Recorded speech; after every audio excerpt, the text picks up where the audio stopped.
Welcome back, everybody, to the Steve and Bobby Show. Of course, my name's Steve Williams, and I'm here every day with Bobby Bliatu discussing the matters of the week. So let's talk. This is an old matter that has not gone away.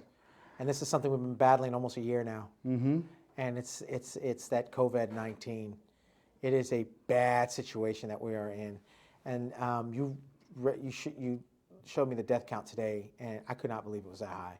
Right. Or that was yesterday, almost 2,000, 1964. That is insane. We've had over 250,000 people. I think the count Quarter yesterday of was a million 257. Yeah, people are dying at a high, at a high rate. More deaths and accidents, more deaths than the flu. All this is in 1 year. And look, people are not faking it, like you said. There might be the one or the two of the mistake from a coroner writing something in, but it's not going to drop that 250,000 in, much. But the thing is that we cannot panic, but we must take action. And I think a lot of the mistakes that happened, look, you've heard us blame time and time again on this administration for doing it wrong in the first place, okay?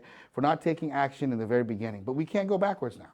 We have to move forward. We have to make the right decisions, and we have to do things. So our governors, our administration, our leaders, our health officials need to make the right decisions now and be consistent. That's very, very important because a lot is at stake when we talk about COVID-19. It's deaths. I've lost family members. It's, people getting sick and possibly having permanent damage. My own sister just barely recovered from it. And we're trying to see if, things are going to be okay still. I lost an uncle last week. Funeral is next week. That's another hard thing. So COVID-19 hits us on a lot of different spectrums. It hits us in our economy.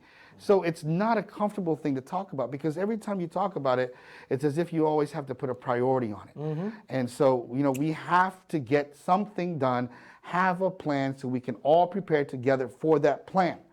Because we've done stuff so out of whack, right? Now you're going to close, in California, we have these tiers that we do. Our governor put these tiers together.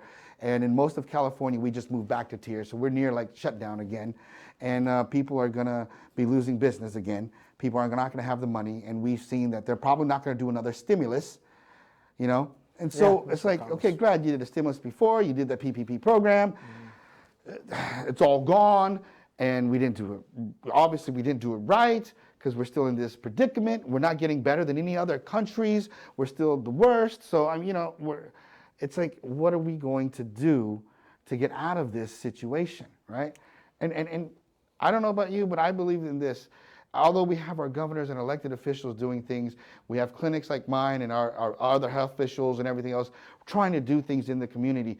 But in the very end of where this economy goes, it's up to you that you're watching. It's up to me. It's up to you, Steve. And we will all take risks. Our governor is saying all these things. 3 people, 3 households can be together. So Thanksgiving, no more than 3 households.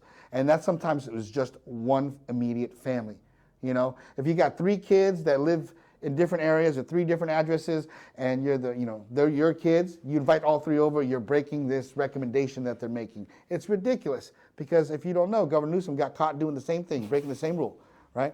We are all making decisions and we have those abilities to do that.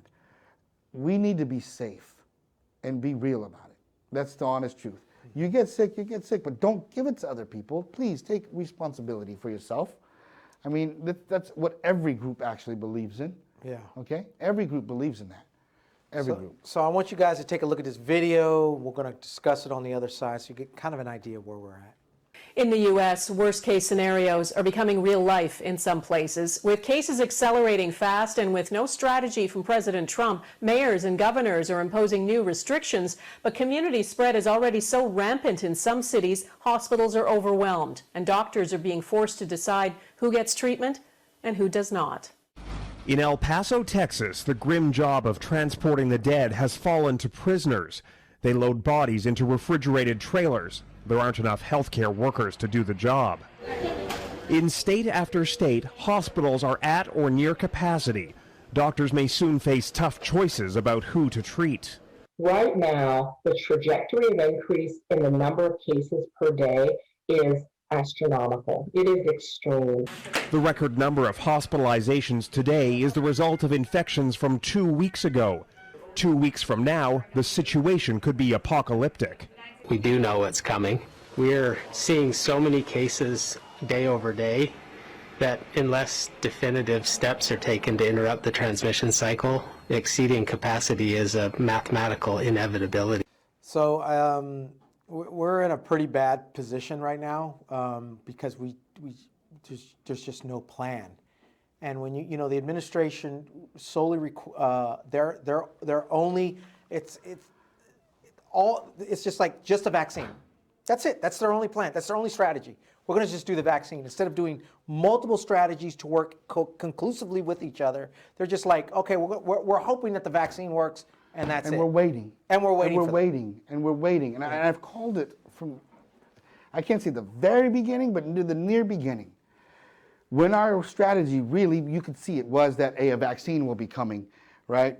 That a vaccine's coming, and when we get the vaccine, we will be good. We saw the president tout over and over again, hydroxychloroquine, and then now it's remdesivir, and all of these things, we're getting these treatments earlier than we ever would through the Emergency Use Act.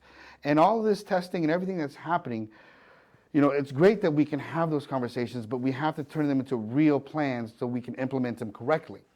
We know a vaccine's coming. So the plan that this administration has been able to do is secure a deal for 100 million doses, which is for 50 million people. Start a plan that is going to say, hey, healthcare workers are going to get it. Then after that, where do they go? There's 320 to 350 million people in this country.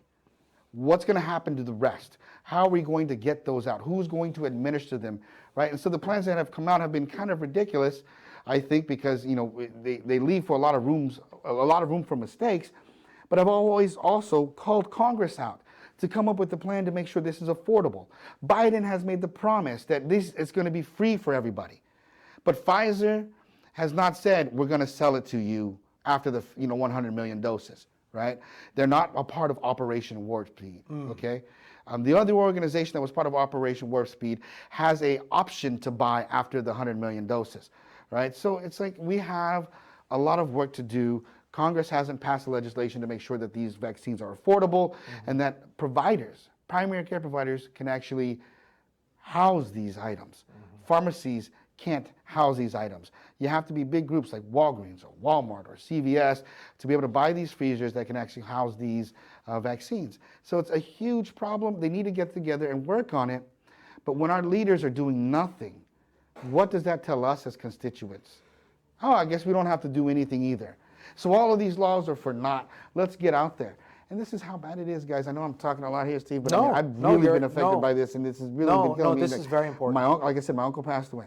I have another uncle that passed away 2 weeks ago, not from COVID-19, but as the children, from out of the state came in here, they ended up getting COVID-19. And when not taking the precautions that, the extreme precautions, we'll say, and trying to be careful, sometimes wearing masks and so forth, the entire families have been infected. I have a lot of family members are infected. Uncle that's on an intubator right now. And it's just, it's disheartening to know that, people always believe that they're being careful. But the moment that you feel that you have been exposed and you've been around a lot of folks, just take some extra precaution afterwards then. Don't go to a place where there's going to be a lot of people without masks. I mean, seriously. I don't care if it's out in the open or not, right? If you believe that you might have it, just be careful. I got a lot of different stories because, at the same time, it's very frustrating because every day I've been planning. Like right after our recording today, I'm going to be meeting with some partners, and me as a citizen, not as a CEO of clinics, or executive officer of clinics, not as someone who's running clinics, but as a citizen in our community, as a leader, as someone who can get some folks out. We're doing testing, and we're going to try to do right out here in our parking lot, and we're hoping to get 200 to 300 tests out. And working as a person, I wish more people could do this. You got people in your areas to test, and remember, testing is to identify those people who are sick so they can quarantine earlier.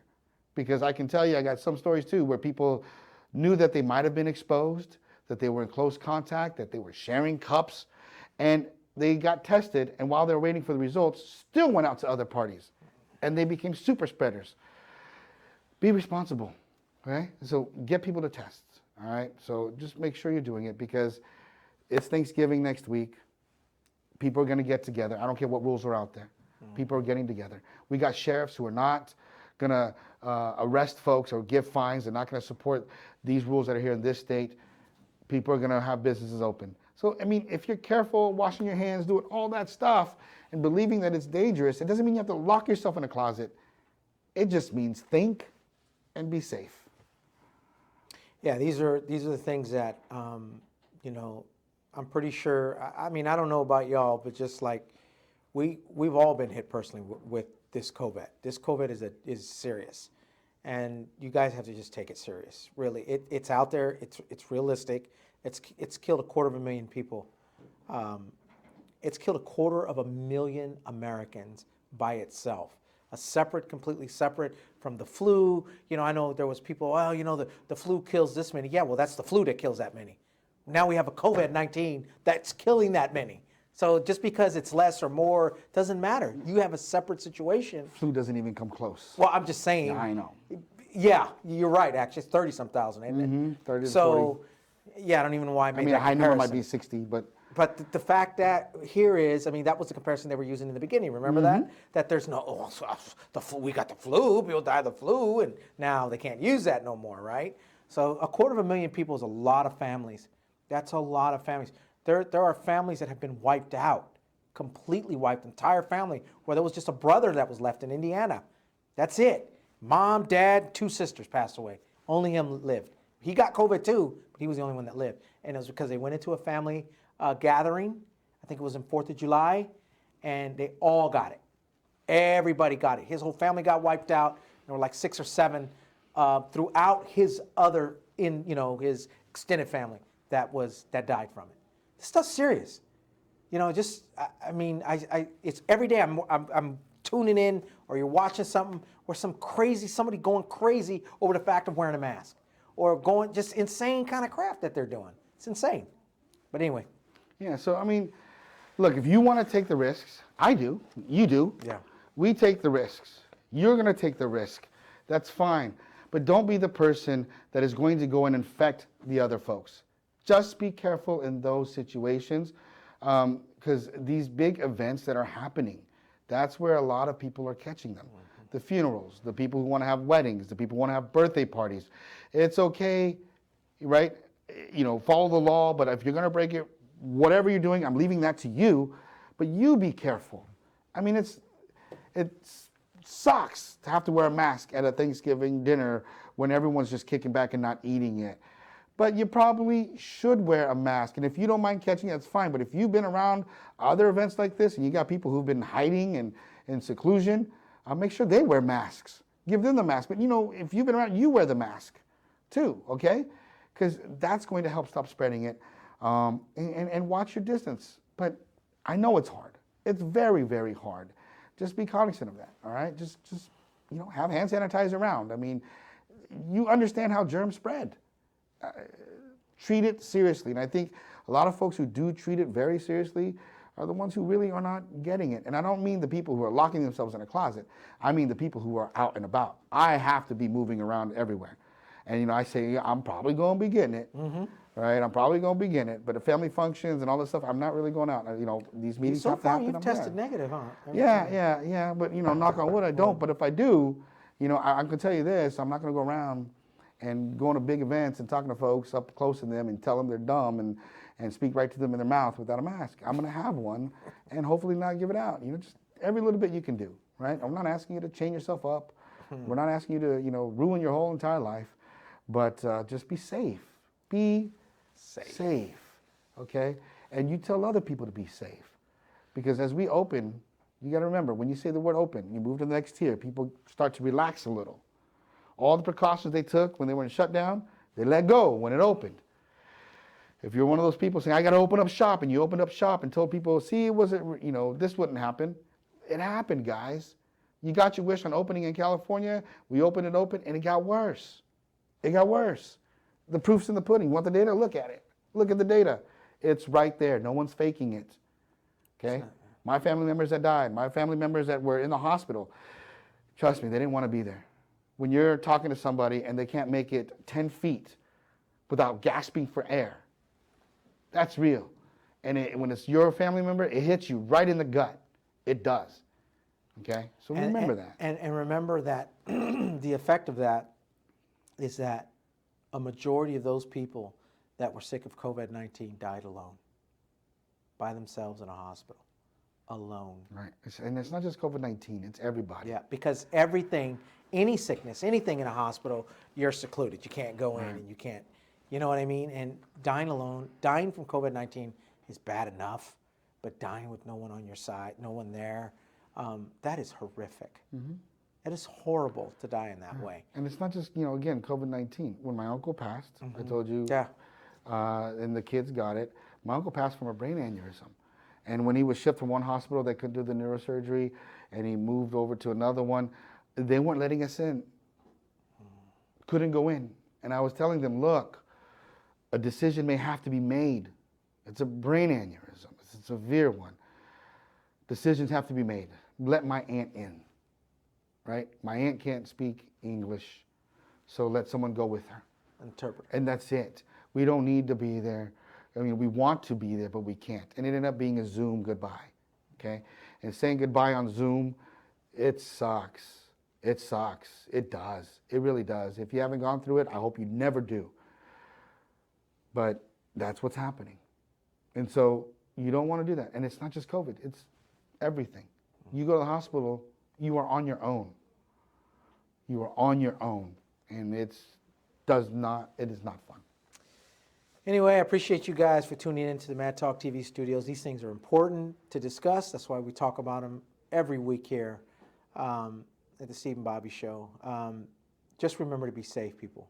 Just be safe. That's it. That's all we're saying. That's it. You could, if not staying inside is not what you want to do, just be safe. And that's it. I mean, that's where we're at this week. I hope you guys tune into our other shows. Of course, we film here at the Mad Talk TV studios here in Fresno, California. Make sure you tune into other shows too. We got Supermax Nation. We got Hip hop scene. We got Fighter's Voice. We got Sparkle, Glamour, Central Valley Roundtable. We got a lot of great shows that you guys can check in, hitting a lot of different points, a lot of different areas of our world. And, it'd be great for you to check those out as well. So make sure you guys stay tuned. I appreciate you guys for watching the Steve and Bobby Show this week. Again, I hope I see you guys next week because we are going to be here. Oh, next week's Thursday. Thanksgiving. So we'll see if we got another show for you. Yeah, if not, we'll do it Wednesday. Anyway, thanks. I appreciate you guys.